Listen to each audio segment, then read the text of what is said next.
Inklusif Ramadan 20 hari bersama 20 ulama perempuan Nusantara. Terima kasih sudah setia mengikuti pengajian ini dari awal sampai sekarang. Begitupun juga kepada para narasumber Bunyai yang juga membersamai kelas kita. Wabil khusus juga kepada Al-Musonif Hadal Kitab, Kiai Fakhrudin Abdul Qadir yang selalu hadir dan membersamai kelas kita sampai saat ini. Akan tetapi siang ini beliau berhalangan karena kakak beliau sedang sakit, dan mari kita sama-sama mendoakan agar segera diberi kesembuhan. Teman-teman sekalian, siang ini kita sudah memasuki materi yang ke-13, yakni tentang menjaga kesehatan dan kebersihan alat reproduksi. Jika merujuk pada kitab Mamba Usadah, pembahasan ini ada di halaman 53 sampai 56. Merujuk pada kitabnya, maka di situ dijelaskan tentang al-inayatu binadzofatil a'do at-tanasuliyah. Teman-teman sekalian, jamaah santri mubadalah, sebelum memasuki pembahasan kitab ini, izinkan saya memperkenalkan terlebih dahulu narasumber kita pada siang hari ini, yakni Dr. Haji Nur Mahmudah, MA. Assalamualaikum, Bu Nyai. Waalaikumsalam, Mbak Fevi. Ya, saya izin membacakan profil jenengan ini ya. Bu Nyai Dr. Haji Nur Mahmudah ini berasal dari Pati. Sekarang beliau menjabat sebagai Kepala PSGA IAIN Kudus. Alamat beliau di Jalan Panunggulan nomor 1B Pati. Nah, di sini riwayat pendidikan beliau S1 Fakultas Usuluddin IAIN Sunan Kalijaga Yogyakarta tahun 1999. Dan beliau juga menempuh S2 di Tafsir Hadis Program Pascasarjana UIN Syarif Hidayatullah Jakarta tahun 2002 dan S3 Tafsir Hadis IAIN Sunan Ampel Surabaya tahun 2012. Nah, beliau juga ini yang barangkali teman-teman mau menyimpan nomor beliau bisa dihubungi di 081 325 688 743. Ini di sini pengalaman beliau luar biasa sekali ya. Beliau merupakan anggota Senat Stain Kudus di tahun 2008. Beliau juga pernah menjadi pemimpin redaksi jurnal Palastren PSG Stain Kudus tahun 2010 sampai sekarang. Beliau juga ketua Departemen Penelitian dan Pengembangan Yayasan Al-Ikhlas Pati Kota tahun 2007 sampai sekarang. Beliau juga anggota Jam'iyah Mudarosatil Quran Lil Hafidhoh Kabupaten Pati tahun 2013 sampai sekarang. Beliau anggota MUI Kabupaten Pati tahun 2015 sampai 2017, pengurus Ikatan Sarjana Nahdlatul Ulama Kabupaten Pati, pengurus Lakpesdam NU Kabupaten Pati, wakil ketua Pusat Studi Gender Stain Kudus tahun 2013 sampai 2017, kemudian ketua Pusat Studi Gender IAIN Kudus, dan sekarang beliau menjabat sebagai Ketua Pusat Studi Gender dan Anak IAIN Kudus 2020. Nah, beliau juga berlatar belakang pendidikan pesantren Al-Hamidiyah Lasem Rembang Jawa Tengah di tahun 89 sampai 94, dan kemudian juga pesantren Ali Maksum PP Al Munawir Krapek Yogyakarta tahun 94 sampai 99.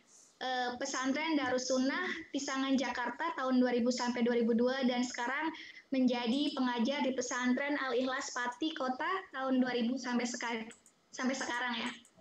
Luar biasa sekali nih profil beliau ini. Silakan kepada teman-teman semua jamaah santri mubadalah untuk memberi aplaus kepada beliau dan juga beri tombol reaksinya yang ada di Zoom ini untuk menyambut pemateri yang sungguh luar biasa pada siang hari ini. Pada kesempatan kali ini, beliau akan banyak membahas tentang menjaga kesehatan dan kebersihan alat reproduksi. Pembahasan ini kalau kita lihat dari pembahasan kemarin, masih sangat nyambung ya dengan pembahasan yang telah disampaikan oleh Bu Nyai Khotimatul Husna tentang kesehatan reproduksi dalam perkawinan. Akan tetapi, pembahasan kali ini akan lebih fokus pada menjaga kesehatan dan kebersihan reproduksinya. Sebagaimana yang kita tahu bahwasanya ajaran Islam sangat konsen terhadap toharoh bersuci dan segala hal yang berkaitan dengan menjaga kebersihan. Bahkan kalau kita lihat dalam kajian fikih, dalam bab toharoh telah dijelaskan secara detail tentang kaifiyah hingga hikmahnya. Begitupun dalam menjaga kebersihan dan kesehatan alat reproduksi. Dalam tuntutan ajaran Islam juga telah dijelaskan bagaimana bersuci, mandi besar, setelah menstruasi, nifas, dan lainnya. Juga tuntunan melakukan hubungan seksual dengan baik dan lainnya juga. Nah, dalam berbicara tentang alat reproduksi, juga tidak berhenti pada alat anatominya saja, tapi juga peranan dan fungsinya. Pada kehidupan sebelum perkawinan, ini harus menjadi konsen individu, tetapi dalam kehidupan perkawinan harus menjadi konsen bersama antara pasangan suami istri guna membangun keluarga bahagia seperti yang diharapkan. Nah, tanpa basa-basi lagi, selanjutnya penjelasan akan disampaikan oleh Bu Nyai Nur Mahmudah. Kepada beliau, persilahkan. Ya, terima kasih Mbak Vivi. Assalamualaikum warahmatullahi wabarakatuh. Alhamdulillahi ja'ala dina ribatun matinan baina qulubil mu'minin wassalatu wassalamu ala sayyidina Muhammadin dzil qurbir rahimul halqil azim wa ala alihi wa ashabihi alladhina kanu musadatal mansurina amma ba'd. Hadratal muhtaramin yang saya hormati, muallif kitab Mab'us Sa'adah Kiai Fakhruddin Abdul Qadir yang membersamai kita tidak secara langsung di Zoom tapi di Facebook beliau tetap hadir. Kemudian para nyai, ibu nyai, para neng, para tokoh agama dan juga tidak terlupakan seluruh santri Mutbadalah yang mengikuti kelas intensif Ramadan bersama 20 hari ulama perempuan Nusantara. Izinkan saya untuk menyampaikan materi di hari ini. Jadi tadi sudah diantarkan oleh Mbak Fevi. Kita hari ini akan membahas secara lebih khusus masih berkaitan dengan ESPO, kesehatan reproduksi, tetapi kita akan bicara aspek yang paling luar dulu gitu ya. Jadi bagaimana kemudian kita membahas tentang kebersihan dan juga kesehatan dari alat reproduksi atau organ intim misalnya begitu ya. Mbak Fevi bisa dibantu untuk ditampilkan slide-nya yang sudah saya kirimkan. Oke, jadi ketika kita membicarakan tentang hal ini kalau kita bicara dari aspek secara keislaman, ada beberapa yang kemudian kita bicarakan berkaitan dengan ta'alim atau irsyadat atau petunjuk di dalam hadis maupun ayat-ayat Al-Quran yang berkaitan dengan persoalan kesehatan reproduksi. Jadi kita mulai dari yang pertama dulu. Secara umum kemarin Bu Nyai Fatmatul Husna sudah mengantarkan bahwa kesehatan reproduksi itu ini nanti outline yang akan saya berikan. Jadi kita akan membahas tentang beberapa hal tentang kebersihan dan kesehatan alat reproduksi. Kenapa ini menjadi penting? Karena tidak hanya berkaitan dengan persoalan kesejahteraan di dalam hubungan dan keharmonisan dalam keluarga, tetapi persoalan ini adalah persoalan sejatinya urgent bagi tiap-tiap pribadi. Tidak hanya bagi perempuan, tapi baik laki-laki maupun perempuan. Karena persoalan ketika kebersihan dan kesehatan alat reproduksi ini tidak diperhatikan dengan baik, maka akan timbul beberapa persoalan berkaitan dengan kesehatan dan juga keberfungsian dari alat-alat reproduksi tersebut. Jadi nanti akan kita bahas tentang ranah kesehatan reproduksinya, bagaimana juga kedudukan dan kebersihan antara kebersihan dan kesehatan alat reproduksi, kemudian norma di dalam Al-Quran dan hadis berkaitan dengan kebersihan dan kesehatan alat reproduksi. Next, Mbak. Jadi kemarin sudah kita bicarakan tentang bahwa kesehatan reproduksi itu sejatinya adalah satu kondisi yang menyeluruh berkaitan dengan kesejahteraan secara fisik, kemudian kesejahteraan secara mental, dan kesejahteraan secara sosial. Nah, yang nanti akan kita bahas hari ini adalah kesejahteraan secara fisik. Artinya bagaimana kemudian kebersihan dan juga kesehatan kaitannya dengan alat-alat reproduksi atau organ-organ intim, misalnya mungkin ada beberapa yang menyebutnya begitu, menjadi concern kita di dalam kehidupan kita, baik yang sudah menikah maupun yang belum menikah, baik yang terikat dalam pernikahan maupun yang tidak dalam pernikahan. Next, Mbak. Jadi bentuk kesejahteraan ini yang perlu kemudian kita bicarakan adalah untuk kesehatan dan juga kebersihan ini tidak hanya berkaitan tidak memiliki penyakit, tetapi berhubungan dengan sistem reproduksi dan fungsi-fungsi serta proses-proses dalam menjalankan fungsi-fungsi reproduksi. Sehingga kemudian tidak berkaitan hanya tentang, meskipun mungkin perbincangan kita hari ini kita akan bicarakan tentang bagaimana menjaga kesehatannya. Tetapi sebenarnya kalau kita bicara tentang cash flow secara khusus, secara umum kita tidak hanya bicara tentang aspek tidak berpenyakit gitu kan, tidak ada gangguan, tetapi juga bagaimana fungsi-fungsi reproduksi dan proses-proses dalam melaksanakan fungsi reproduksi itu harus berjalan dengan baik, tanpa adanya tekanan, tanpa adanya intimidasi, diberikan adanya kebebasan di dalam menjalankan fungsi-fungsi reproduksi yang nanti akan dibahas di pembahasan yang berikutnya, gitu kan. Bagaimana kemudian ada merencanakan kehamilan, bagaimana kemudian bicara tentang kalau misalnya ada kehamilan yang tidak diinginkan melalui tindakan aborsi, bagaimana tentang khitan ketika ada pemotongan dari sebagian alat kelamin, dalam hal ini adalah perempuan terutama.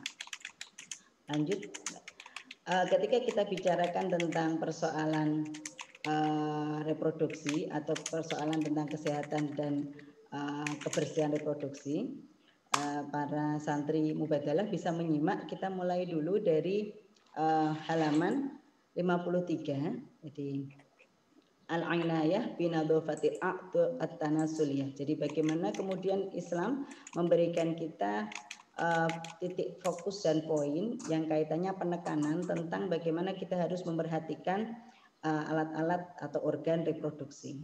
Tentu sudah dikenalkan di beberapa kelas kemarin bahwa organ reproduksi laki-laki dengan perempuan berbeda, sehingga kemudian nanti perlakuan dan juga kaitannya dengan apa yang harus dialami oleh perempuan dengan laki-laki ini sangat berbeda.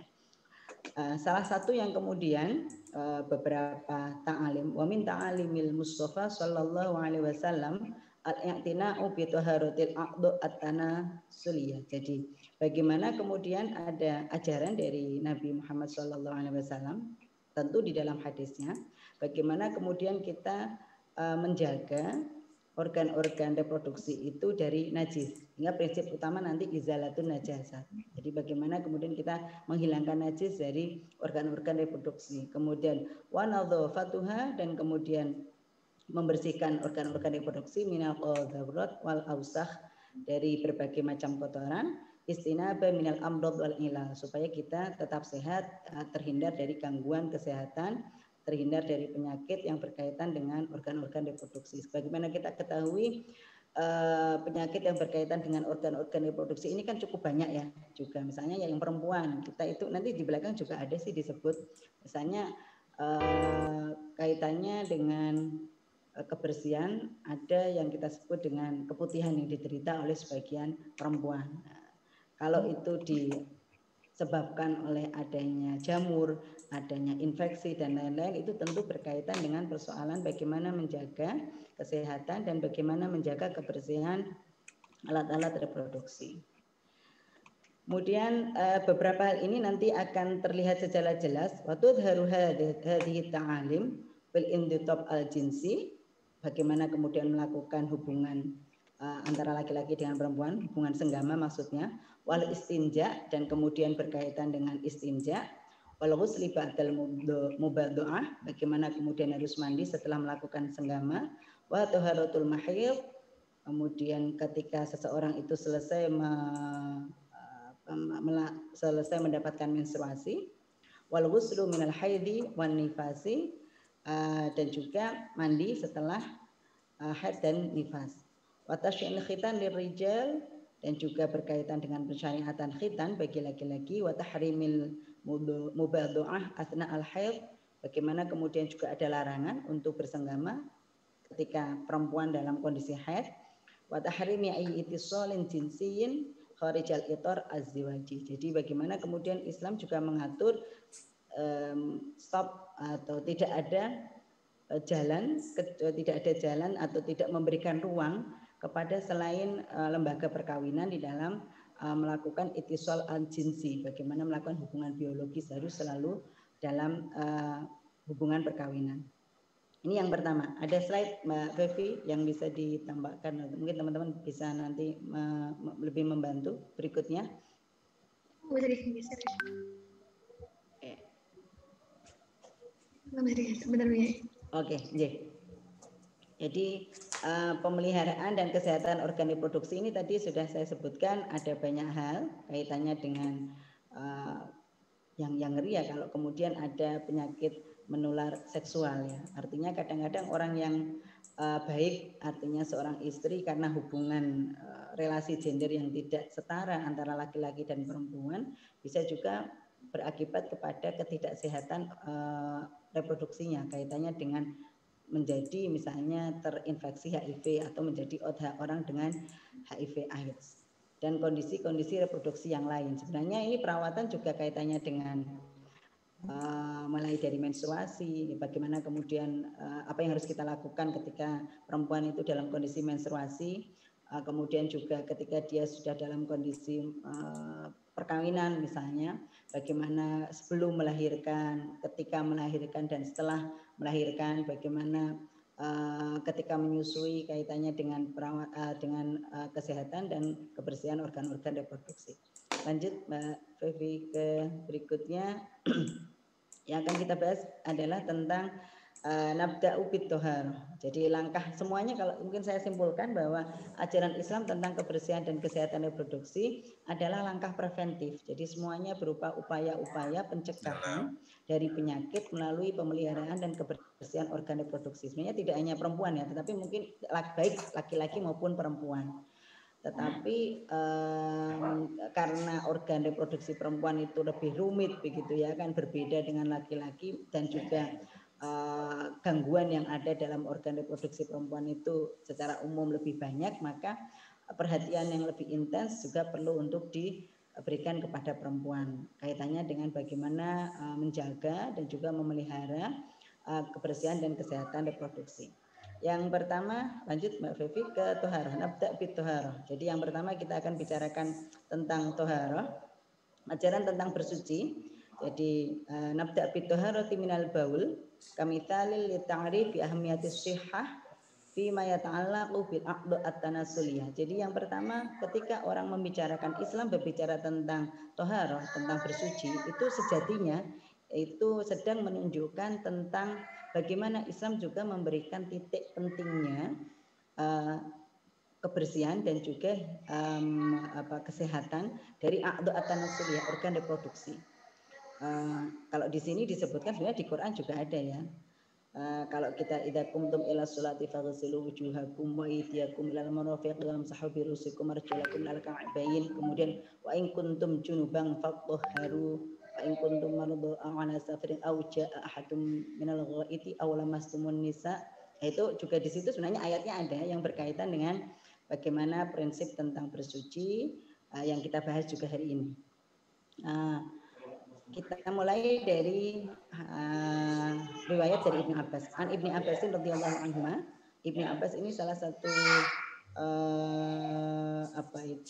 sahabat Nabi yang juga banyak memiliki khidmah dengan Nabi, dan di dalam tafsir beliau cukup banyak pendapat-pendapat yang dirujuk. Ibnu Abbas menyatakan marra an-Nabi sallallahu alaihi wasallam bi qabraini. Nabi melewati dua kuburan, kemudian innahuma la yu'adziban, bahwa dua orang yang dua orang tersebut, kuburan tersebut itu ada yang sedang keduanya sedang diazab. Wa ma yu'adzibani fi kabirin, dan mereka berdua tidak diazab karena dosa besar atau persoalan yang besar, tetapi amma ahadukuma fakana la yastatiru minal baul. Yang pertama adalah karena orang yang menghuni kubur itu tidak berhati-hati dalam persoalan kencing. Jadi kalau di bagian bawah itu disebutkan tidak memberikan perhatian, al-ihtirazu minal baul, tidak berhati-hati terhadap kencing, mungkin kecipratan atau apa gitu ya. Kemudian wal istinab anhu wa tatahhur minhu, dan juga dia tidak bersuci dari kencing. Sehingga ini juga ditunjukkan oleh Nabi, itu menyebabkan seseorang diazab di kubur. Wa ammal akharu fakana yamshi bin namimah, yang satu melakukan perbuatan namimah, yaitu menyebut-nyebut kebaikan yang sudah dia berikan kepada orang lain dan mengadu domba. Diriwayatkan hadis ini ada di kitab Bukhari dan juga ada di kitab Muslim.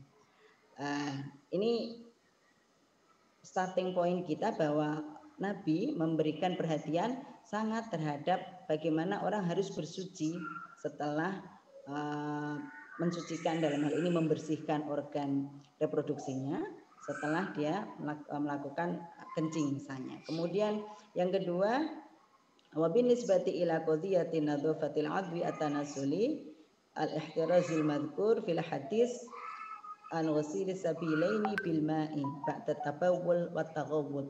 Jadi yang kedua adalah yang juga perlu diperhatikan, kalau di dalam fikih kita sebut ada sabilaini, jadi jalan depan dan jalan belakang gitu kan. Kita menyebutnya kubul dan dubur gitu. Jadi kedua-duanya harus dibersihkan setelah orang melaksanakan buang air besar maupun buang air kecil. Keduanya kenapa harus begitu? Karena ini untuk membersihkan minal qadhur, dari kotoran-kotoran allati takhruju minhuma, yang keluar dari keduanya. Sehingga prinsipnya salah satunya adalah prinsip izalatun najasah, menghilangkan najis atau memastikan bahwa organ reproduksi ini adalah dalam kondisi bersih dan juga sehat. Berikutnya kemudian di dalam ini Kiai Fakih merujuk kepada Syekh Zakaria Al-Ansori dalam kitab Fathul Wahhab, salah satu kitab yang cukup populer di pesantren. Anal istinja'a wajibun min kulli kharijin minas sabilaini. Jadi istinja itu sesuatu yang diwajibkan. Kalau bahasa Indonesia apa ya? Cebok gitu ya. Itu perlu diwajibkan untuk untuk sesuatu yang keluar dari jalan depan atau jalan belakang, kadamin wa baulin, seperti misalnya keluar darah atau kemudian kencing, min ajli izalatin najasah. Jadi aspek yang pertama adalah menghilangkan najis.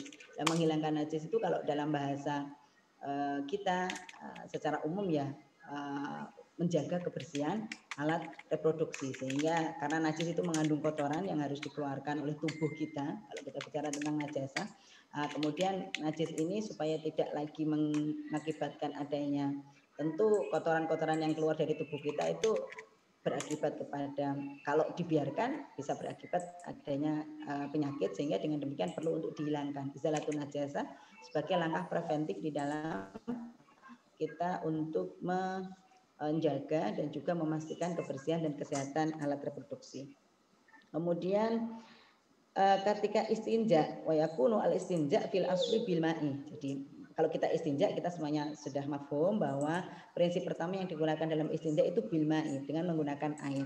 Tapi fi halatin muayyanah yajuzu al istinja bil jamid at-tahir al-qali'i ghairal muhtaram. Jadi bisa menggunakan perkara yang keras misalnya ya, perkara yang mensucikan, yang bisa membersihkan bekas najisnya tadi, tetapi perkara itu bukan sesuatu yang dimuliakan. Atau kita sebut misalnya dengan menggunakan batu ismar misalnya ya, jadi menggunakan batu untuk kalau di dalam beberapa literatur kita fikih, atau kalau sekarang kita pakai tisu ya, untuk membersihkan. Jadi itu juga konsep tentang izalatun najasah. Berikutnya kemudian yang berikutnya kaitannya dengan izalatun najasah, selain berkaitan dengan persoalan istinja, persoalan kemudian toharoh, istinja yang tadi menggunakan ma atau menggunakan batu atau yang sejenisnya. Kemudian ada juga prinsip yang kedua, bisa ke slide berikutnya Mbak Kevi. Ini at-tatuhur ba'da intihail mubadu'ah awil jima. Jadi ketentuan tentang mandi wajib, yaitu bersuci setelah melakukan senggama atau hubungan suami istri. Wa ba'da inqita' iddamil haid wan nifas, dan setelah selesainya darah haid maupun darah nifas. Lebih-lebih ketika kita wa khassatan qabla syuru' ilal ibadah kasolati wa tawaf, berkaitan dengan ketika kita mau melaksanakan sholat atau tawaf atau ibadah-ibadah yang memerlukan kita bersuci untuk itu. Wa yakunu at-tatahhur bi ghusli jami'i a'dha'il jismi. Nah, mandi di dalam hal ini yang kedua, kalau tadi istinja, yang kedua ini kaitannya dengan mandi wajibnya. Ketika mandi wajib ini bi ghusli jami'i a'dha'il jismi. Jadi harus mengenai seluruh anggota tubuh. Wa in kanat fi dhahiri nadhifatan minal awsakh, meskipun secara kasat mata nggak kotor sih gitu kan, tetapi di dalam prinsip kalau kemudian dalam prinsip fikih maka harus mengenai, kalau di dalam beberapa kitab fikih itu harus mengenai kulit dan juga rambut yang menempel di dalam kulit gitu kan. Jadi seluruh anggota tubuh harus terkena air, artinya ketika melaksanakan mandi, meskipun dia bersih atau tidak ada kotoran. Di sini disebutkan min ajli i'adatin nashwati wan nasyati, untuk membangkitkan kembali membangkitkan kembali semangat gitu kan, kayak setelah haid atau setelah nifas. Jadi ini hikmah dibalik adanya mandi setelah senggama atau setelah seorang perempuan mendapatkan haid maupun nifas. Nah, ini yang berikutnya. Kemudian wa fi dzalika yusanu aidan at-tatahhur 'alal aqal al-wudu, termasuk juga di mana anjuran untuk berwudu bagi orang yang junub. Jadi kalau dia belum bisa mandi, mungkin karena beberapa alasan ya, uzur gitu kan, maka orang yang berjunub itu oleh Nabi kalau dia misalnya mau tidur ya dianjurkan untuk berwudu atau mau melakukan yang lain. Termasuk juga di sini disebutkan idza ata ahadukum ahlahu tsumma azada ayyauda aw yu'awida falyatawaddu. Artinya ketika seseorang itu dalam kondisi berhubungan dengan selesai berhubungan bersenggama, kemudian dia mau melakukan lagi misalnya,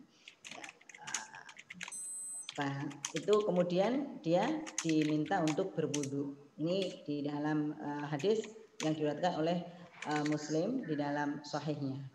Kemudian kalau di dalam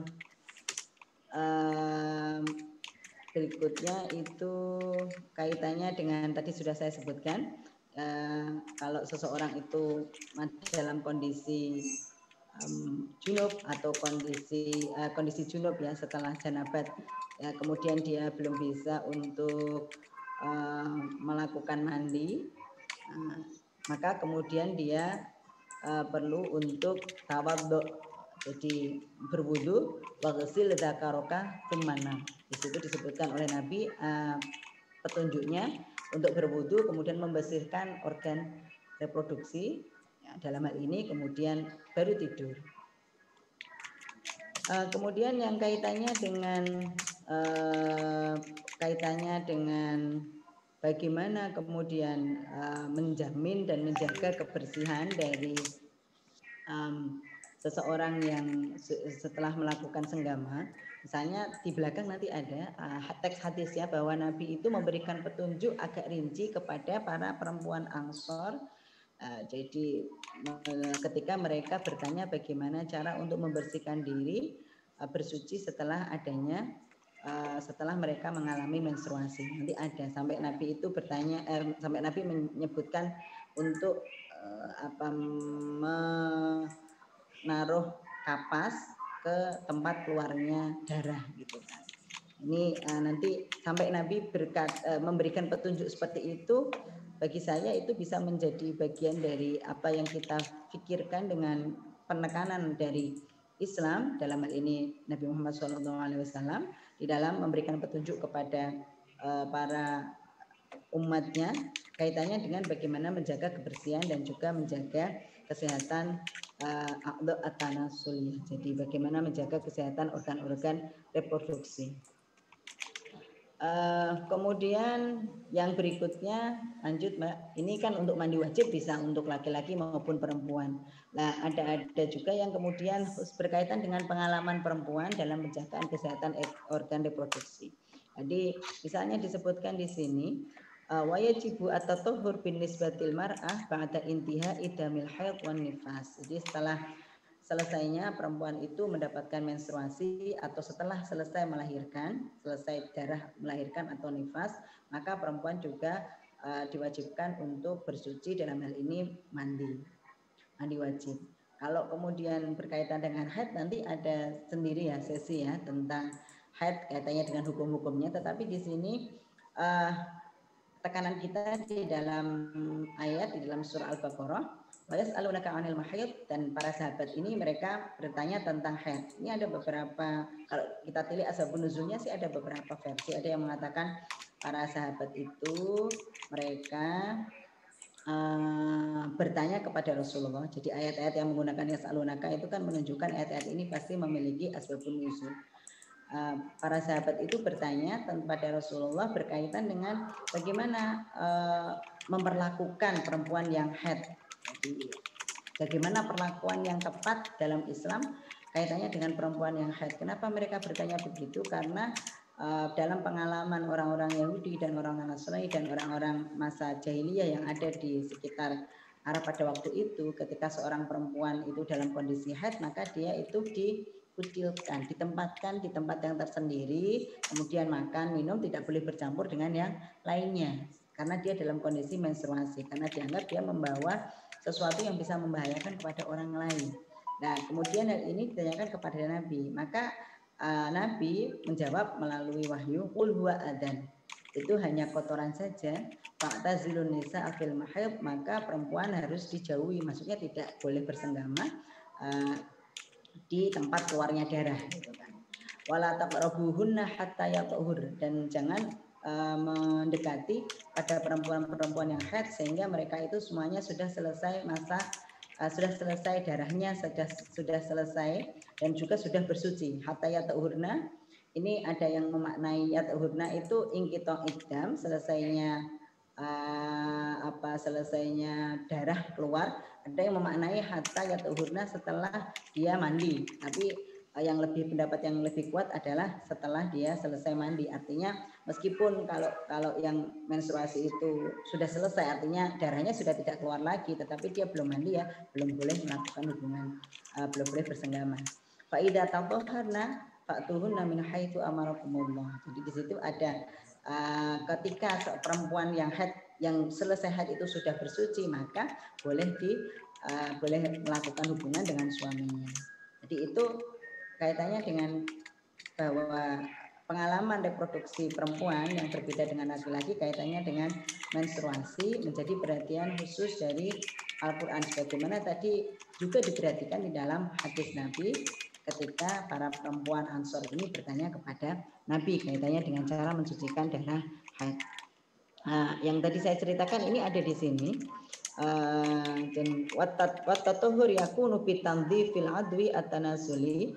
Bersuci ini adalah dengan membersihkan organ-organ reproduksi, wa ghusli jami'il badani bil ma'i, dan kemudian juga membasuh seluruh badan. Maka kemudian kalau di fikih itu kalau organ yang harus dibersihkan ketika seseorang itu mandi, misalnya itu adalah kalau di kitab fikih kadang-kadang disebutkan kalau perempuan itu jongkok, itu organ-organ yang zahir yang bisa teraba di situ itu harus dibersihkan.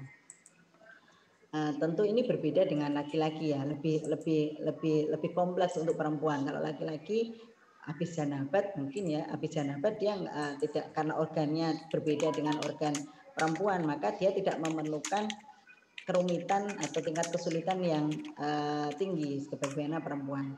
Apalagi kalau yang kemudian ada beberapa pendapat yang ihtiyat itu termasuk juga mengurai rambut gitu kan. Kalau rambutnya lebat panjang itu kan kemudian di beberapa kitab-kitab fikih ada yang kemudian mensyaratkan air itu masuk ke kulit gitu kan, kulit kepala. Artinya kemudian harus semuanya, meskipun juga ada yang kemudian membolehkan tidak harus seperti itu, tapi cukup air itu bisa masuk misalnya gitu kan. Jadi hadis yang berikutnya yang kaitannya dengan bagaimana tata cara untuk melakukan kebersihan dan juga untuk membersihkan diri ketika seseorang itu dalam kondisi haid itu bisa ditemukan di dalam hadis yang kedua, yaitu hadis yang berikutnya. Di sini hadis dari Aisyah yang kaitannya dengan Asma an ghuslil mahid, yang bertanya tentang bagaimana cara seorang ketika dia untuk selesai menstruasi, cara mandinya gimana gitu kan.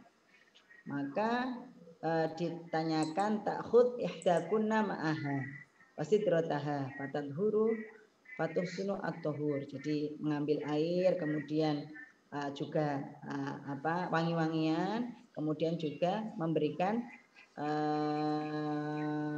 meratakan air ke seluruh tubuh, kemudian tumatusabbu ala ra'siha, di bagian kepala, fatadrubu dalkan syadidan, diratakan, kemudian tumatusabbu alaihi alma, tumata'khudhu firsatan.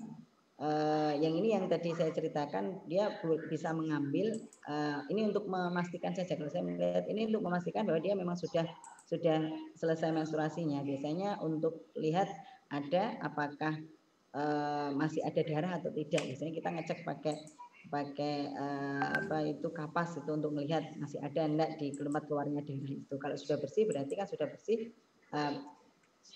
semuanya, atau periode dalam periode menstruasi itu sudah selesai.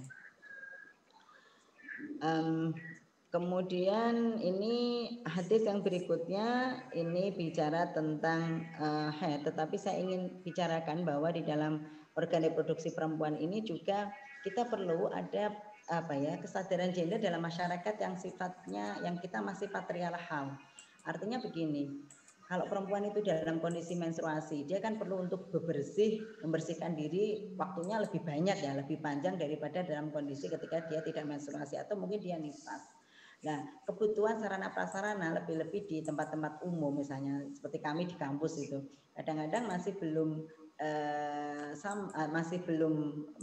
seimbang ketercukupan toilet bagi perempuan dengan laki-laki. Dianggap bahwa ketika ada toilet laki-laki, ada toilet perempuan itu sudah adil. Kalau laki-laki ya satu, perempuan juga satu. Padahal misalnya di kami, mahasiswa kita lebih banyak perempuan, tetapi toilet masih jadi PR juga di kami. Ini masih belum sebanding dengan jumlah perempuan. Apalagi kalau perempuan seperti tadi yang kita bicarakan itu dalam kondisi menstruasi. Kebutuhan toiletnya untuk berada di toilet waktunya menjadi lebih panjang, sehingga antriannya lebih panjang. Nah, ini hal yang seperti ini kadang masih belum menjadi kesadaran banyak orang kaitannya dengan kebutuhan pemeliharaan organ reproduksi perempuan. Ketika bicara tentang tadi misalnya tentang toilet, kemudian yang kedua bicara tentang ketercukupan air sebagai sarana untuk membersihkan. Ini juga air yang digunakan untuk membersihkan organ reproduksi kita harus air yang bersih. Nah, ya kalau airnya tersedia. Kalau kemudian di tempat-tempat yang membutuhkan air yang membutuhkan air, tempat-tempat yang kesulitan air. Nah, ini kadang-kadang perempuan sendiri itu menjadi aktor yang harus ya, misalnya kalau orang Jawa itu yang harus mengambil air dari tempat, misalnya ada beberapa tempat di beberapa daerah itu kalau kekeringan itu kemudian mereka mengambil air dari tempat penampungan air seperti bendungan atau yang lain gitu ya, bendungan kecil. Nah, air yang ada di situ itu kan belum tentu air yang bersih misalnya untuk sanitasi, sehingga untuk sarana untuk kebersihan ini juga menjadi PR, dan perempuan itu seringkali harus misalnya ada kekeringan yang ngambil air itu yang antri itu banyaknya ibu-ibu gitu kan. Tidak bapak-bapak gitu kan, misalnya yang kalau misalnya ada antrian tentang masyarakat kekeringan gitu kan, misalnya itu biasanya yang antri karena identik kebutuhan dapur, sumur, itu semuanya yang menyiapkan ibu-ibu lah.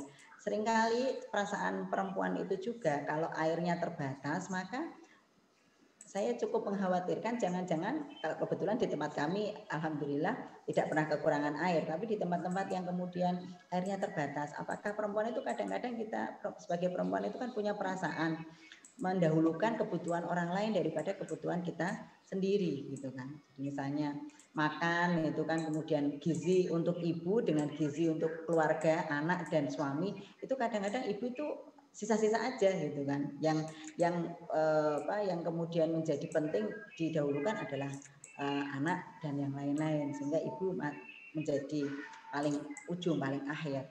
Ini juga menjadi tantangan kita dalam masyarakat yang masih bersifat patriarkal, artinya pemeliharaan organ reproduksi dalam hal ini dengan mempertimbangkan pengalaman perempuan itu memerlukan penyadaran gender yang berkaitan dengan masyarakat yang sifatnya masih patriarkal.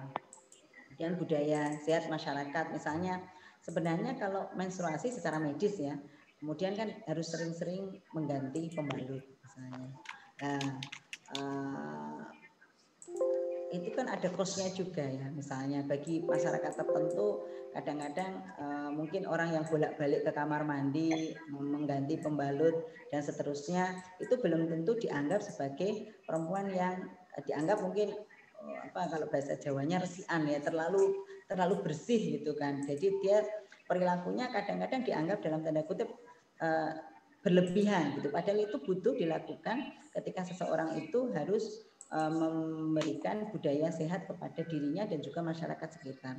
Misalnya penggunaan juga misalnya pakaian dalam bagi perempuan, itu kan pemilihannya.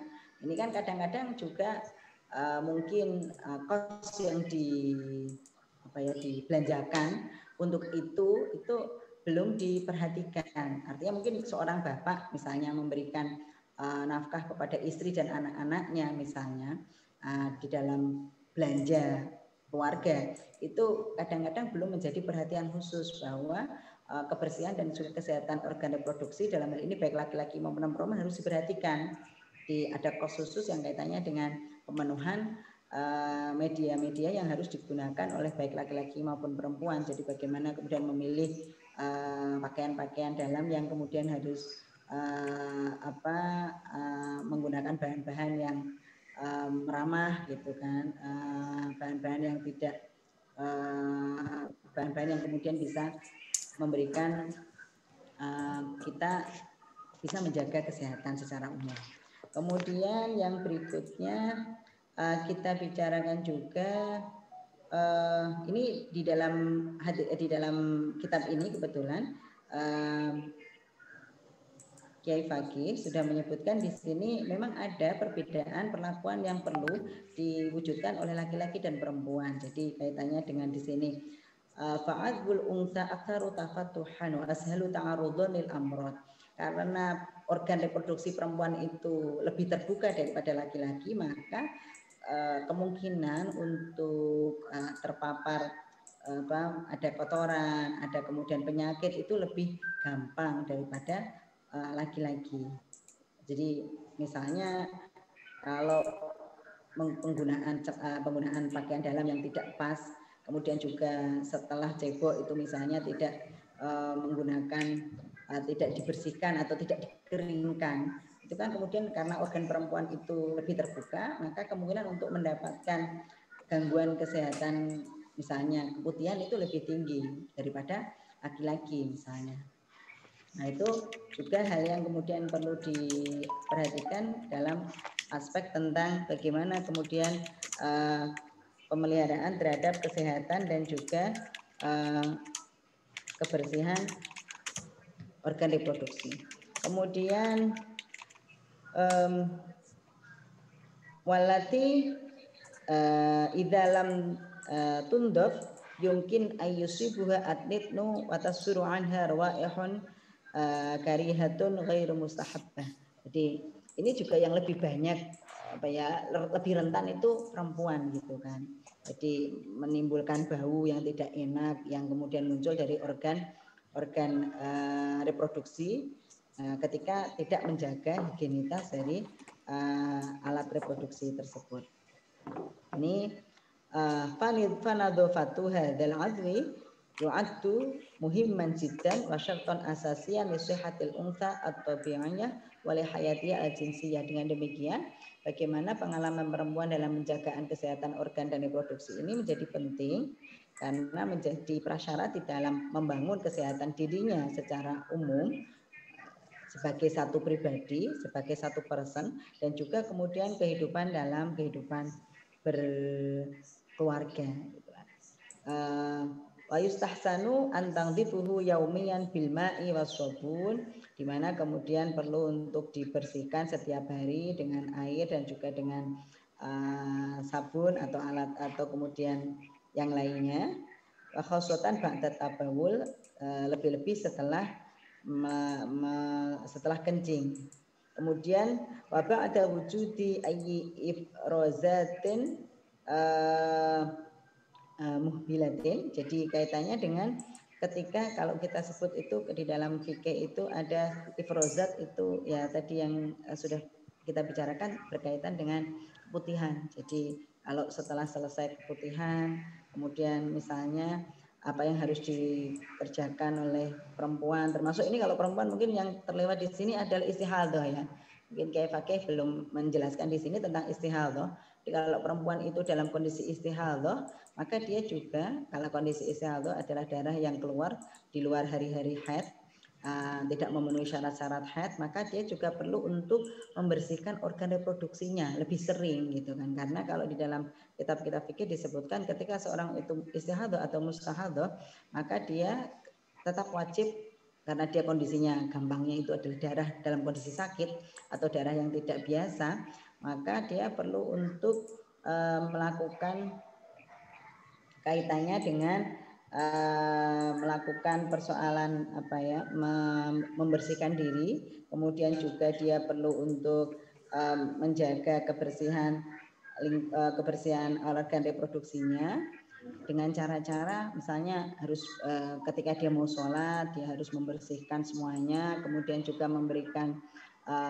pembalut misalnya supaya darahnya tidak menetes ketika dia sholat, dan itu berlaku untuk satu kali sholat. Saya pikir itu juga bagian dari bagaimana juga sikap dan juga pentingnya Islam ketika Islam menganggap penting adanya penjagaan terhadap kebersihan organ-organ reproduksi. Jadi kalau haid karena memang kalau orang yang haid memang tidak tidak boleh atau haram, malah ya haram untuk melaksanakan sholat lain. Tapi kalau yang istihadah karena dia masih wajib sholat, maka kemudian ada pengalaman-pengalaman perempuan yang tidak dimiliki oleh laki-laki, dan ini sering saya juga mengamati perempuan-perempuan yang mendapatkan istihadah itu cukup banyak gitu ya, mulai dari yang masih sekolah di tingkat dasar itu saya punya beberapa cerita dari orang-orang yang di lingkungan terdekat saya juga ada. Jadi kadang-kadang itu seorang perempuan karena stres, artinya ada beban, mungkin yang sekolah ketika dia mau ada ujian atau ada kompetisi gitu kan, yang kemudian dia difikirkan dengan keras sehingga kemudian menimbulkan adanya istihadah, sehingga menstruasinya itu darah keluar di luar darah waktu-waktu haidnya. Kemudian juga ini juga cukup banyak, artinya bahwa perempuan-perempuan yang mengalami menstruasi yang cukup panjang, di mana kita tahu menstruasi satu orang dengan orang lain itu berbeda waktunya gitu kan. Ini kan juga kondisi untuk membersihkan itu kadang-kadang juga perlu untuk diberikan edukasi bahwa harus sering-sering untuk mengganti pembalut, kemudian juga mengganti pakaian dalam dan seterusnya, karena kadang-kadang ini juga perlu diingatkan lebih-lebih untuk pendidikan seksualitas di tingkat mungkin anak-anak yang masih baru mengalami menstruasi, sehingga kesadaran untuk menjaga kebersihan dan juga menjaga kebersihan dan juga menjaga kesehatan itu masih belum banyak. Mbak Fevi masih ada waktukah?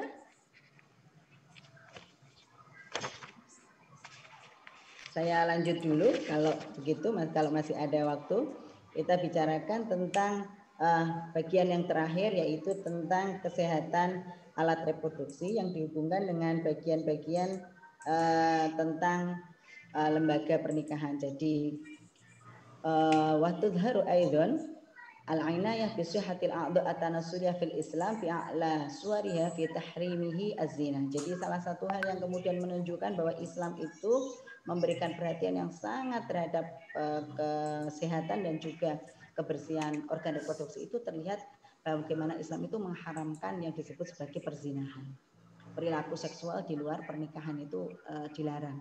Karena perilaku seksual di luar pernikahan ini mengakibatkan nanti dampaknya juga terhadap kesehatan dan juga berkaitan dengan kebersihan alat-alat reproduksi. Wa tahrimihi al-jima' athna al-haid, termasuk juga pengharaman hukuman suami istri ketika istri dalam kondisi menstruasi gitu kan. Tidak boleh kalau kemudian hanya tamattu begitu ya, bersenang-senang dengan istri, itu boleh saja, tetapi tidak boleh melakukan hubungan suami istri ketika istri dalam kondisi menstruasi. Kemudian juga wali syariatil khitan lirijali dunal mar'ati, kaitannya dengan persyariatan khitan untuk laki-laki berkaitan dengan kebersihan dan kesehatan alat reproduksi. Kemudian wa yustafadu min tahrimiz zina, kita hampir di ujung pembahasan dari kitab Mambaus Sa'adah. Ketika kita bicarakan tentang pengharaman zina, itu fala ya'malu ma yadurru jahazuhu at-tanasuli, bahwa pengharaman zina itu berkaitan dengan dorongan dan juga memberikan penekanan bahwa perilaku seksual itu tidak boleh membahayakan organ-organ reproduksi. Kemudian juga wa yu'addi ailatahu, dan juga tidak boleh dari aspek secara sosialnya juga ya. Wa yufsidu mustama'ahu, dan juga perilaku seksual yang menyimpang dalam hal ini perzinahan itu bisa berakibat buruk terhadap masyarakat dan juga keluarga. Artinya perilaku seksual di sini dan juga kebersihan dan juga kesehatannya tidak hanya dimaknai sebagai urusan pribadi orang per orang, tetapi juga menjadi satu concern di dalam keluarga sebagai satu entitas yang lebih besar atau di dalam masyarakat. Nah, ini juga dikaitkan dengan ketika seorang perempuan kenapa kok dilarang tidak diperbolehkan berhubungan ketika bersenggama pada waktu istri dalam kondisi menstruasi. Di sini disebutkan bahwa seorang perempuan dalam kondisi menstruasi, ya kita juga sering mendengar itu, saya juga kadang mengalami, tapi tidak ada yang kemudian mengalami PMS ya, premenstruasi sindrom itu yang kemudian sampai harus merasakan kesakitan di seluruh tubuh misalnya. Kalau mungkin bagi sebagian besar perempuan, mungkin yang saya alami juga kadang-kadang hanya capek gitu, rasa capek di kaki atau di beberapa bagian tubuh. Ini biasanya kita sudah menandai, oh ini mau mens nih gitu kan. Kondisi-kondisi ketidakstabilan emosi, juga kemudian kondisi ketika dalam kondisi menstruasi itu seringkali perempuan perlu rehat dulu, istirahat lah gitu kan. Nah, kemudian ketika terjadi dipaksa untuk melakukan senggama, maka tata'adda minhu, maka itu memberikan menyakiti perempuan gitu ya, menyakiti pikirannya secara mental gitu kan, juga kemudian juga secara fisik ya, karena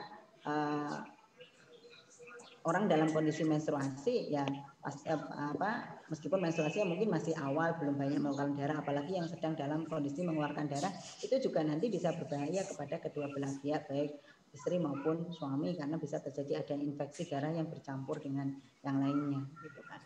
Ini penghujung dari pembahasan di dalam kitab Mambaus Sa'adah. Saya kembalikan kepada Mbak Fati selaku moderator.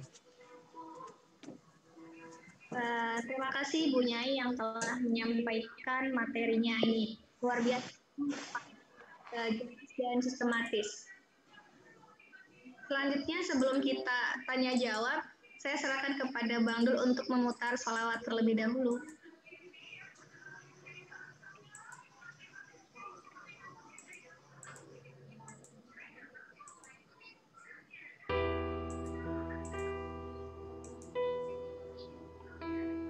Niat itu nomor 1. Kalau niatmu mbok toto apik, insyaallah perjalanan hidup nanti. Lagi diniati cah loro niat. Niat kawin, ibadah nderekno lampahe Kanjeng Rasul sallallahu alaihi wasallam. Allahumma shalli wa sallim ala sayyidina wa maulana Muhammadin. Niat supaya kowe iso awet apik, bukan hanya dengan bojo tapi dengan siapa saja. Nomor 1, cateti kowe ketepo dadi menungso tegese bojomu dudu malaikat apa meneh setan. Nek malaikat ora tau salah, setan ora tau bener. Nek menungso iso bener, iso salah, iso eling, iso lalu. Jadi karena memandang pasangannya sebagai manusia, kita bisa memaklumi kalau ada khilaf, ada kelupaan.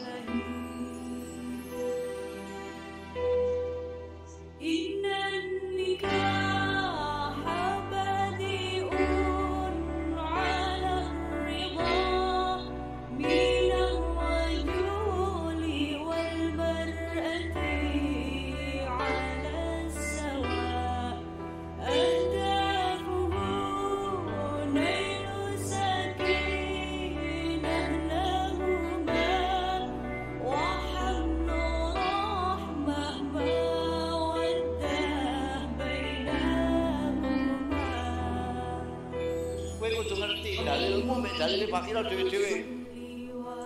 Aja mbok walik-walik. Dalile wong wedok beda tenan. Amijalu kawamun ben cepeli pakira. Dalile sing ngormati wong wedok cekel ana kowe. Bangsane dalil ma akraman nisa illa kali wa ma ahanahunna illa lain. Sing mulyakno wong wedok iku namung wong sing mulya. Wong sing hina itu adalah orang yang menghina perempuan. Menghina. Mulyakno dalile coba kok dalil kowe. Dalil cekelan.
Papat supaya awakmu iso ajeg apik karo bojo, ajeg sembahyang, ajeg berjuang, ajeg ngaji, segala macam. Cekeli. Ojo berlebih-lebihan dalam segala hal. Orang yang suka berlebih-lebihan dalam segala hal, tak kilani ora iso adil sejak berpikir, tidak bisa istiqomah. Syarat adil istiqomah itu tidak berlebih-lebihan dalam segala hal. Nomor 5, ono kesulitan apapun, sekecil apapun, segede apapun, nyuwun karo Gusti Allah Ta'ala. Bagaimanapun kemampuanmu, hebatmu, jangan pernah lupa memohon kepada Allah Ta'ala.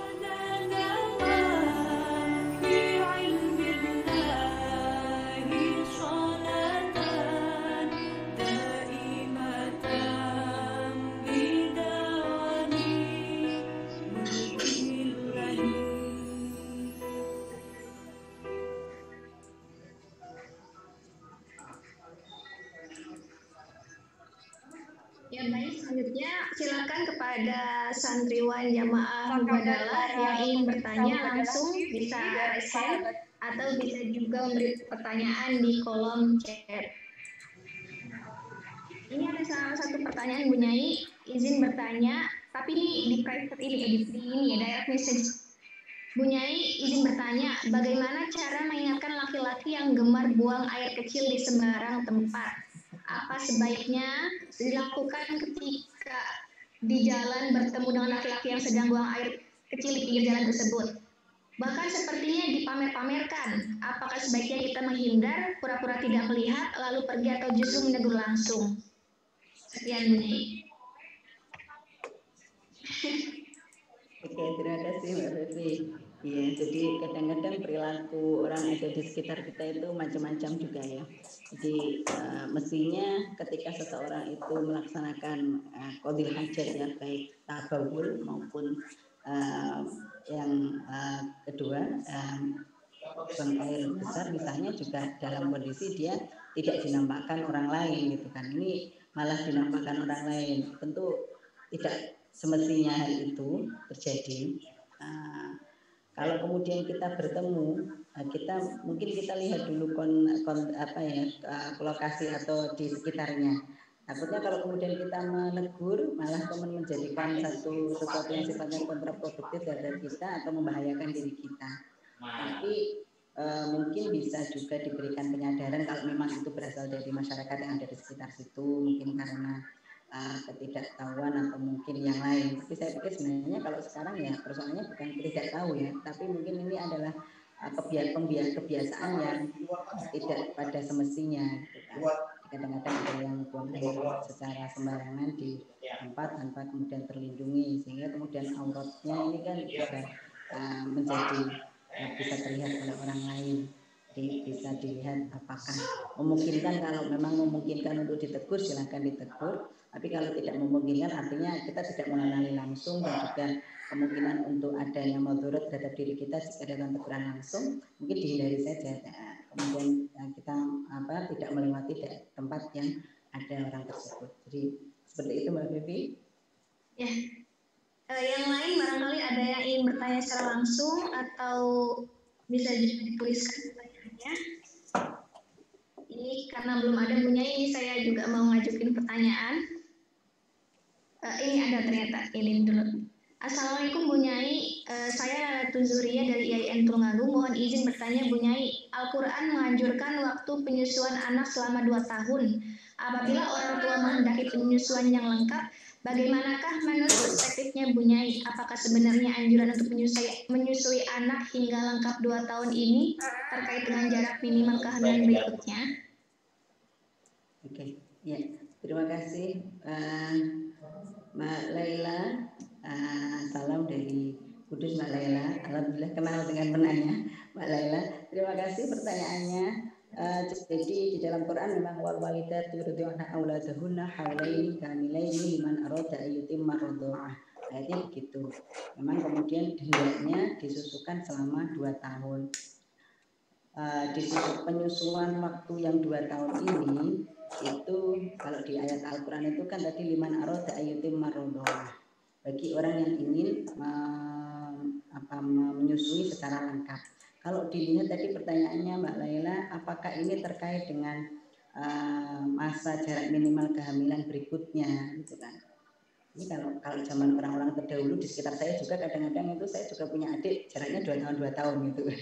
Jadi artinya, tetapi kalau saya melihat bukan pada aspek jarak minimal kehamilan ya, bukan jarak minimal kehamilan antara satu kehamilan dengan kehamilan yang lain, tapi artinya bahwa masa emas dari kehidupan. Kalau saya melihatnya masa emas dari sisi anak gitu kan. Jadi masa emas kehidupan anak itu adalah kemudian ketika dia kalau misalnya 2 tahun dikalikan 356 hari sekitar hampir kan ada 1000 hari masa emas ketika seorang anak itu adalah. Kalau kemudian dia itu mendapatkan asupan yang cukup gizi, dalam hal ini kaitannya dengan persoalan ketercukupan gizi dalam ASI, saya pikir itu menjadi salah satu hal yang menjadi pembangun dari kesehatan jiwa dan juga kesehatan emosi anak. Kalau saya melihat, bukan berarti menafikan orang-orang yang tidak bisa menyusui, artinya karena menyusui ini kan sesuatu yang sifatnya kadang pilihan, artinya bukan kok tidak mau menyusui. Ada sebagian orang yang ingin menyusui tapi tidak bisa menyusui. Kita juga tahu betul itu. Ada yang kemudian karena air susunya tidak memiliki produksi, tidak cukup banyak volumenya untuk disusukan kepada anaknya, sehingga terpaksa dia harus menggunakan susu formula misalnya. Ada yang karena alasan kesehatan misalnya, karena dia dalam pengobatan sehingga kemudian pada waktu pengobatan itu tidak mungkin dia menyusui anaknya dengan meminum obat, sehingga dia harus terpaksa menggunakan yang sesuatu yang lain. Artinya dia tidak menggunakan tidak menyusui anaknya langsung, tapi kemudian juga dia menggunakan susu yang lain, susu formula misalnya. Kalau saya melihat tidak pada aspek penjarangan dan juga kaitannya dengan minimal kehamilan itu, tetapi lebih kepada aspek bagaimana seseorang itu ketika dia mampu untuk memberikan asupan gizi, dalam hal ini untuk ASI kepada anak yang lengkap, karena kita tahu bahwa di dalam ASI itu ada banyak zat-zat, saya tidak bisa menyebutkan ya, tapi jadi zat-zat yang kemudian penting dalam kehidupan, nutrisi-nutrisi yang diperlukan dalam kehidupan anak pada kemudian di masa-masa awal kemasannya. Soalnya kalau kemudian nanti kalau 2 tahun berarti 2 tahun berikutnya dia memiliki anak terus kan. Tapi kalau menurut orang Jawa ya, jadi kadang-kadang itu orang Jawa bilang gitu, itu cara untuk kontrasepsi secara alami itu menyusui anak. Ketika dia menyusui tidak hamil, tapi juga ada banyak juga yang menyusui dan juga hamil gitu kan. Artinya kan juga setelah itu bukan satu, tidak, kalau menurut saya tidak selalu melulu berkaitan dengan persoalan penjaringan kehamilan, tapi lebih kepada pemenuhan gizi yang kemudian direkomendasikan di dalam Al-Quran kaitannya dengan ASI. Kalau saya melihat dari aspek nutrisinya, yang kedua bonding ya, rasa yang kemudian muncul kedekatan secara emosional antara orang tua, dalam hal ini ibu dengan anak, karena menyusui itu kan juga memerlukan macam-macam ya, emosi juga kita harus ditata sebagai ibu ketika menyusui itu harus emosinya tenang. Jadi kalau kita, makanya kemudian ibu-ibu yang dalam kondisi misalnya di kantor, misalnya bekerja di ruang publik, ketika dia mau pumping itu kan kita kadang harus ada mood buzzer-nya ini pakai apa ya, itu kan artinya bahwa untuk menyusui termasuk juga untuk pumping, menyediakan ASI yang cukup untuk anak itu juga butuh ketenangan dan juga kematangan secara emosional dari seorang ibu kepada anaknya. Nah, saya melihat itu dalam proses 2 tahun itu cukup memberikan satu fondasi yang jadi anak itu merasa dekat dengan orang tuanya, setidaknya ketika dia menyusui, merasa untuk dilindungi. Kadang kan kita menyusui sambil ya entah membacakan sesuatu, entah menyenandungkan sholawat atau membacakan Al-Quran atau yang lain. Artinya juga pendidikan di dalam ketika kita menyusui tidak semata-mata bahwa menyusui itu saja, tetapi juga ada semacam hidden kurikulum gitu, atau gimana ya, apa materi-materi yang bisa kita selipkan ketika seorang perempuan sedang menyusui anak gitu kan. Jadi selain membangun kedekatan emosional juga bisa ditambahkan, sehingga masa 2 tahun itu cukup, bagi saya cukup pijakan yang cukup kuat bagi seseorang perempuan, dalam hal ini ibu, untuk memberikan pendidikan eksklusif kepada anak. Berarti memang anjuran Al-Quran itu memang juga ada hikmahnya dan ada tujuannya ya Bu Nyai. Ya, Oke. Terima kasih. Ada yang raise nih, Mbak Endang Dwi Jayanti, silahkan. Ya, baik Mbak Fevi, terima kasih waktunya. Assalamualaikum warahmatullahi wabarakatuh. Oke, selamat siang Bu Nyai, mau bertanya. Dulu itu kan ketika saya di aliyah itu kan dari teman-teman yang di pesantren itu cerita, katanya kalau kita itu perempuan yang sedang haid gitu kan, ketika menyisir rambut kan rambutnya ada rontok, itu harus dikumpulkan. Nanti kalau mau mandi besar, mensucikan diri itu harus dikumpulkan. Katanya kalau hal itu tidak dilakukan, nanti di akhirat rambut itu akan mengejar kita. Tapi ada juga teman saya di pesantren lain yang tidak mendapatkan pendidikan semacam ini gitu. Kira-kira bagaimana menurut Bu Nyai terkait dengan pandangan ini?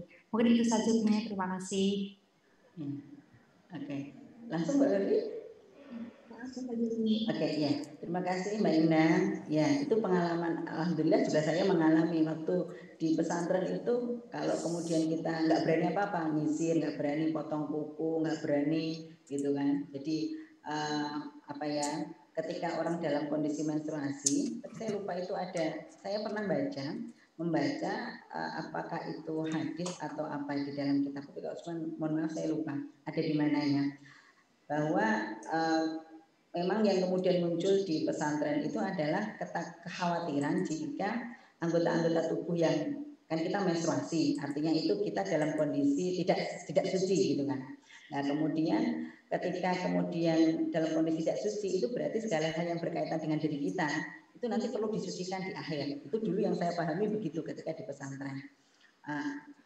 Tetapi ketika saya mencari-cari apa dalil ada enggak sih ya gitu, berasal entah dari ayat Al-Quran maupun hadis, sampai saat ini saya tidak menemukan dalil yang kemudian memberikan penguatan atau melegitimasi adanya perlakuan seperti itu.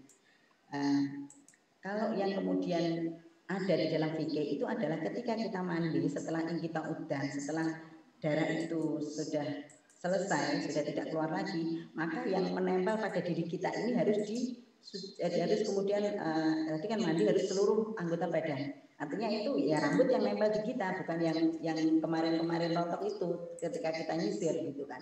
Tapi adalah ketika seseorang itu mandi, maka hal-hal yang ada di sekujur tubuhnya, di seluruh badannya itu yang harus disucikan, dari rambut, kuku dan semuanya. Terus yang harus, maka kadang-kadang kita kalau mandi itu, kalau yang ihtiyat, yang hati-hati itu kan sampai ke kuku, di bawah-bawah kuku itu kemudian diberikan air khusus untuk itu.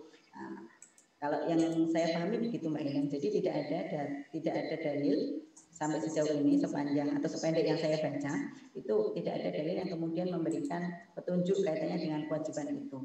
Ini tetapi saya husnuzon, apakah itu bagian dari apa ya, semacam perilaku tasawuf atau gimana ya, atau itu ihtiyat, bisa jadi itu ihtiyaton. Jadi bagaimana seseorang itu melihat bahwa seorang perempuan dalam kondisi menstruasi dia sedang menjalani fungsi reproduksi yang khas bagi seorang perempuan, kemudian ketika dia selesai menjalani fungsi reproduksi itu, maka semua hal yang berkaitan dengan dirinya itu disucikan. Bisa jadi itu mungkin yang dimaksudkan dengan adanya itu. Tetapi kita juga bisa melihat dari aspek lain. Kenapa kemudian perempuan yang dalam kondisi menstruasi kan sudah susah itu, artinya bahwa orang mengeluarkan darah itu kan tidak enak ya. Pasti tidak nyaman, aslinya tidak nyaman gitu kan. Nah ketidaknyamanan itu masih ditambah lagi oleh adanya budaya yang berbasis kepada keagamaan. Saya lupa waktu itu apakah itu kaitannya dengan pendapatnya Imam Ghazali atau yang lain, nanti mohon dikoreksi oleh Bu Nyai yang lain atau nanti oleh Kang Fakih yang kemudian mengkaitkan antara ketidaksucian tadi, misalnya ada rambut atau ada anggota tubuh yang kemudian dari tubuh kita ketika menstruasi itu dengan persoalan itu harus disucikan ketika nanti dibarengkan ketika suci. Jadi memang dulu ya kalau potong kuku ya kemudian kukunya disimpan, kemudian kalau kita menyisir ya kemudian rambutnya disimpan sampai banyak, itu kemudian disucikan ketika mandi gitu kan, waktu selesai menstruasi. Tapi setelah berakhir saya coba cari-cari apa ya dalilnya, itu saya tidak mendapatkan dalil yang tepat dan tidak ada dalil yang kemudian bisa saya gunakan untuk itu, sehingga akhirnya sekarang ya saya tinggalkan. Ya kalau mens ya biasa gitu kan, ya mens ya mau sisiran ya biasa, tidak jadi masalah gitu kan. Atau mungkin potong kuku kalau yang itu kaitannya dengan pertanyaan Mbak Inang tadi. Gitu Mbak Inang? Jadi matur nuwun Bu Nai. Ya memang masalah rambut perempuan saat menstruasi sangat sekali ya, harus dikumpulkan dan sebagainya. Tapi ternyata memang setelah saya pribadi pun nanya pada guru saya yang Syekh Mesir itu memang tidak ada dalilnya gitu. Oke, langsung pertanyaan selanjutnya Bu Nyai. Assalamualaikum, saya Lutfi Maulida dari PPSPA Yogyakarta. Izin bertanya, mungkin sekaligus sedikit curhat nih katanya. Kalau terkait penggunaan menstrual cup itu sebenarnya bagaimana ya untuk kesehatan reproduksi perempuan? Saat saya bilang ke ibu saya kalau mau ganti pakai menstrual cup begitu dengan pertimbangan untuk meminimalisir sampah pembalut juga, Tapi oleh ibu saya tidak diperbolehkan karena katanya tidak bagus untuk gadis perawan yang belum nikah. Nanti bisa sobek sebelum waktunya. Bagaimana tanggapan Bu Nyai terkait hal tersebut? Apakah penggunaan menstrual cup memang bisa mempengaruhi kesehatan alat reproduksi perempuan? Dan mohon tipsnya juga terkait cara menjelaskan perkara menstrual cup ini kepada orang tua dan orang-orang terdekat. Terima kasih sebelumnya Bu Nyai. Oke, ya. Mbak Vivi, saya sendiri tidak begitu paham tentang menstrual cup ya. Jadi secara bentuknya seperti apa. Tetapi kalau tadi dikaitkan dengan kita sebagai perempuan memang punya apa ya labeling yang cukup susah kaitannya dengan relasi gender ya, kaitannya dengan menjaga keperawanan gitu kan. Kalau tadi misalnya takut kalau gadis perawan bisa mengakibatkan sobek sebelum waktunya, menjaga kesehatan dalam perkawinan. Padahal terjadinya misalnya selap udara yang sobek itu kan karena persoalan macam-macam, bisa karena jatuh, bisa karena macam-macam. Nah, saya mohon maaf belum bisa menjawab karena saya belum tahu persis yang kemudian penggunaan menstrual cup itu seperti apa. Tetapi kalau itu dikaitkan dengan persoalan secara kultural atau gender, kaitannya dengan bagaimana dampaknya kalau itu dikaitkan dengan sobeknya lapisan perempuan, itu bagi saya kadang-kadang itu memberikan pelabelan terhadap perempuan yang perempuan harus menjaga gitu kan. Di kelas intensif juga ya kalau di salah satu bagian ketika mari bersama-sama tidak kemudian dalam tanda kutip tidak perawan, maka bisa terjadi fase nikah gitu kan. Itu juga ya perempuan ini barang dagangan gitu kan ya, sehingga sudah dibahas oleh ibunya yang sebelumnya, bukan akad yang sifatnya aman atau bukan semoga apa yang didapatkan menukar, sehingga ini ada barang yang dianggap aib. yang didapatkan artinya bahwa masyarakat terkadang memberikan harapan terhadap satu pihak, dalam hal ini adalah perempuan. Nah, seringkali laki-laki tidak dituntut bagaimana perempuan. Jadi laki-laki nggak berjaga nggak apa-apa, tapi kalau perempuan harus perawan dan juga aktif para santri para jamaah santri adalah para santri jamaah intensif. Semoga itu sudah selesai menikah dan kemudian mereka bersenggama. Kita akan ketemu lagi besok di kelas yang ke-14 dengan tema masih perawan. Kalau keluar darah dipertanyakan ini gitu kan. bagi laki-laki juga ada rumah sakit yang kemudian bagi perempuan memberikan layanan akan disampaikan dengan tema ketika yang seorang ke-13 dengan itu tema kembalikan organ reproduksinya, dalam hal ini ada selap udaranya sebagaimana dia masih dalam kondisi dulu sebelum menikah. Yang akan disampaikan oleh bukan apa mau menyenangkan suami gitu kan. Ibunya Jadi ini kan menjadi relasi tidak adil bagi laki-laki dan yang akan kalau memang itu tidak terjadi, tidak ada dampaknya, maka ya kalau kita menyampaikan kepada orang tua tentu kita perlu saya ingatkan kembali, saya selalu ingatkan kalau prinsip kita berrelasi atau melakukan media sosial masing-masing dengan terlebih orang tua itu ya pendekatan sifatnya kultural ya. Bagaimana kemudian mungkin bisa kegiatan ini terselenggarakan tidak harus atas kerjasama itu dalam suara Rahimah dan Fahmina, tapi mungkin juga perlu butuh waktu. Tapi yang penting tetap ikuti bisa media Mubadalah, website, Instagram, Facebook, dan YouTube. Mungkin memilih waktu tertentu. Mari kita membaca surat Al-Asr untuk mengakhiri kegiatan menyampaikan kepada yang lain. Ini. Oke, gitu Mbak Bevi. Ini selanjutnya ada beberapa pertanyaan lagi Bu Nyai dari Lampung. Assalamualaikum Bu Nyai, izin bertanya, dalam menjaga organ reproduksi salah satu diantaranya untuk membersihkan dan mencuci setelah berhubungan.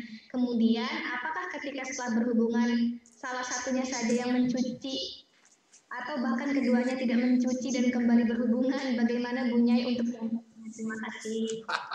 Kalau tadi diingatkan ya di dalam hadis oleh Nabi, kalau mau ronde kedua gambarnya gitu ya.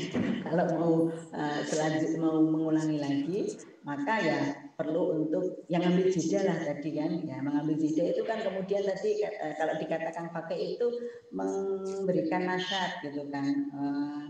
Kena air, kemudian mungkin kalau mau berwudu sekalian, artinya kan ini kan juga memberikan nasihat, memberikan giat lagi setelah mungkin orang bersenggama, artinya. Jadi ya sebaiknya memang kedua belah pihak, ya. Meskipun mungkin ini kan bagi sebagian orang mungkin tidak gampang ya, artinya males gitu loh kadang orang begitu. Jadi kalau saya belum membaca apakah ada dampak yang sifatnya secara medis, tetapi kalau di dalam ta'alim dan irsyadat yang kaitannya dengan keagamaan itu memang ada petunjuk dari Nabi kaitannya dengan bagaimana, dan kadang-kadang petunjuk itu ya sifatnya ada yang ta'akuli dan ada yang sifatnya ta'abudi. Kalau yang ta'akuli tadi kalau kita menurut misalnya mengambil pendapatnya Kang Fakih yaitu untuk nasyat gitu kan, menjadikan giat kembali memberikan energi kembali kaitannya dengan kedua belah pihak pasangan. Selanjutnya ada pertanyaan lagi Bu Nyai dari Bu Lilit Komafi. Bu Nyai, penggunaan alat-alat kontrasepsi untuk menunda kehamilan tidak serta-merta menjamin kehamilan itu sendiri. Kegagalan penggunaan alat kontrasepsi dimungkinkan saja terjadi, dan faktanya kemungkinan ini seringkali terjadi. Kehamilan yang tidak dikehendaki dengan begitu sangat bisa terjadi. Kehamilan yang tidak dikehendaki mungkin juga bukan hanya karena faktor kegagalan kontrasepsi, melainkan juga karena faktor lain yang bisa mengganggu kesehatan reproduksi perempuan. Dalam keadaan demikian, dapatkah perempuan menggugurkan kandungannya atau aborsi? Bu Lili Tomafi, Dek Lili ini mungkin ya punya Lili Tomafi. Terima kasih sudah bertanya dan bergabung. Nanti ada sesi sendiri ya Mbak Febi ya tentang aborsi. Tetapi mungkin saya bisa menjawab. Jadi artinya begini, KTD atau kehamilan tidak diinginkan itu kan sesuatu yang mungkin terjadi bagi orang yang dalam posisi belum menikah ataupun yang sudah menikah. Kalau yang belum menikah karena persoalan tadi misalnya perzinahan atau perkosaan sehingga terjadi kehamilan yang tidak diinginkan. Nanti ada hukumnya kalau misalnya yang perkosaan atau yang kemudian kalau perkosaan kan bisa dilakukan pengguguran aborsi karena itu berkaitan dengan mempertimbangkan aspek psikis dari seorang ibu. Kalau kemudian ada dalam pernikahan, saya pikir kegagalan ini juga banyak memang di dalam masyarakat kita sudah pakai kontrasepsi tertentu tapi ternyata dalam tanda kutip kecolongan gitu kan, tetap hamil juga. Artinya itu perlu nanti ada tafsir ya, seberapa mengganggukan itu bagi seorang calon ibu. Deh belajar lagi deh, belajar itu baca kalau kita itu. ada sindrom kalau kemudian seorang perempuan itu selesai melahirkan ada baby blues, ibunya diangkat, belum mungkin lagi rapat ketika dia hamil, apakah ada gangguan psikologis yang kemudian sangat berarti kepada perempuan atau tidak? Nanti ada satu sesi tersendiri, nanti saya serahkan kepada sesinya gitu untuk kaitannya dengan persoalan aborsi. Tapi secara umum nanti ada fikih aborsi di mana kemudian aborsi itu dimungkinkan karena aborsi sebenarnya kan juga hak perempuan untuk menentukan reproduksinya, apakah dia melanjutkan kehamilan atau tidak melanjutkan kehamilannya, tentu dengan pendekatan-pendekatan secara agama kaitannya dengan apakah janin yang sudah ada itu sudah dianggap sebagai memiliki ruh, misalnya usia 4 bulan, usia 3 bulan, dan lain seterusnya. Nanti ada di sesi khusus yang kaitannya dengan aborsi. Terima kasih Bu Nyai. Ada satu pertanyaan terakhir di pertemuan kita pada hari ini dari Mbak Anipah. Assalamualaikum Bu Nyai Nung. Karena penggunaan kontrasepsi suntik saya tidak mengalami haid selama ini kurang lebih 2,5 tahun. Bagaimana pandangan Islam menurut Ibu? Oke, jadi memang penggunaan kontrasepsi ini bisa berdampak kepada, karena memang dia menggunakan hormonal, maka kemudian berdampak kepada hormonal, dan itu juga yang soal juga oleh sebagian orang, kenapa yang diminta untuk melakukan kontrasepsi kok hanya perempuan gitu kan, padahal perempuan itu banyak tadi kan misalnya hormonal sehingga kemudian ada yang kacau menstruasinya. Jadi dalam 1 bulan itu menstruasi bisa dalam bahasa fikihnya istihadah berkali-kali gitu kan dalam beberapa periode. Kalau memang itu penggunaan kontrasepsi itu tidak mengalami haid dalam hal ini ya ini tidak ada masalah ya, karena bukan berarti menghalang-halangi haidnya, tetapi bahwa memang penggunaan kontrasepsi itu memberikan rangsangan terhadap hormonal sehingga kemudian haidnya tidak terjadi selama lebih dari itu. Bahkan juga kadang-kadang orang tidak menggunakan kontrasepsi juga tidak ada ya. Ada beberapa orang yang ada di sekitar lingkungan terdekat saya, ibu saya itu kalau selesai melahirkan dia tidak menstruasi lebih dari 2,5 tahun gitu. Tidak pakai apa-apa, tapi kan memang alamiah memang tidak mendapatkan haidnya. Artinya secara umum itu tidak ada masalah kalau kemudian memang mengganggu, karena secara umum kontrasepsi suntik itu kan yang lainnya juga tetap sama ya. Lain kalau kemudian kita menghalang-halangi atau kemudian mestinya dia menstruasi kemudian tidak menggunakan obat yang dimana untuk penundaan menstruasi, seperti kalau misalnya orang mau berangkat mau ada ibadah umroh atau ibadah haji, karena supaya ibadah hajinya atau ibadah umrohnya itu bisa tidak ada masalah, tidak terkendala. Biasanya kalau perempuan biasanya kita biasanya takutnya nanti ketika kita tawaf yang terakhir itu tawaf wadahnya tidak dapat kadang-kadang itu, maka kemudian biasanya perempuan menggunakan pil atau menggunakan obat untuk penundaan menstruasi, tapi kan sifatnya sekali darurat itu kan untuk satu keperluan. Kalau itu kan memang bisa dimungkinkan karena ada sesuatu yang sifatnya maslahat yang lebih tinggi.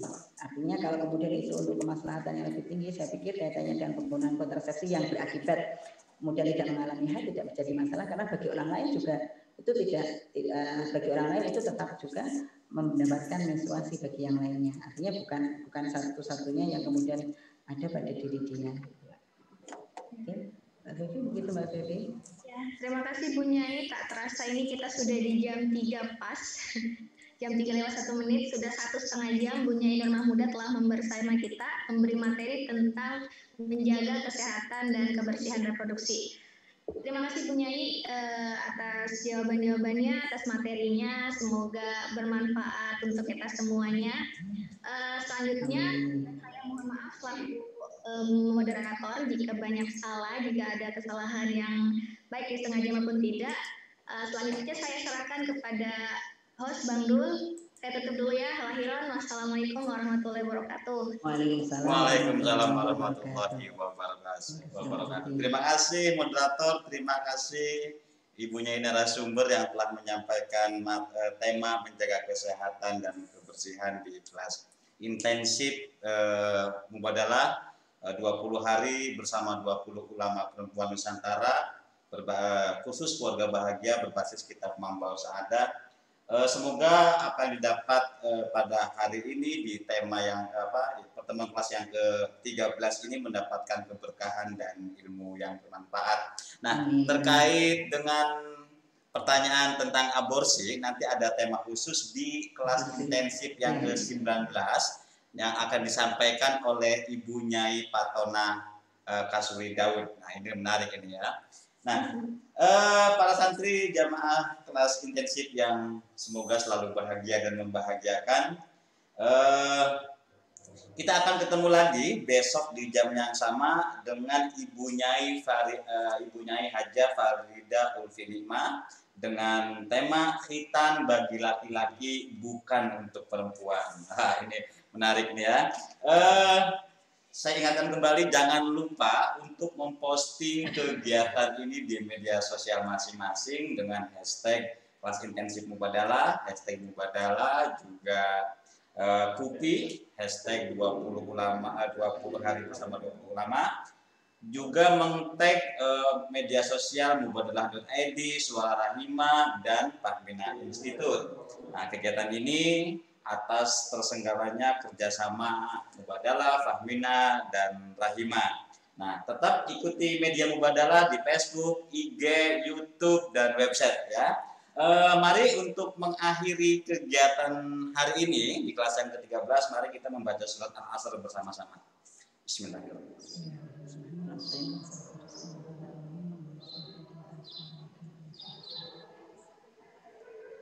Amin. Terima kasih. Saya Abdullah undur diri. Wallahul muwaffiq ila thoriq. Assalamualaikum warahmatullahi wabarakatuh. Bersama Mubadalah, inspirasi keadilan relasi. Terima kasih Mbak Nur. Ya, terima kasih Bang Dul. Oke, terima kasih.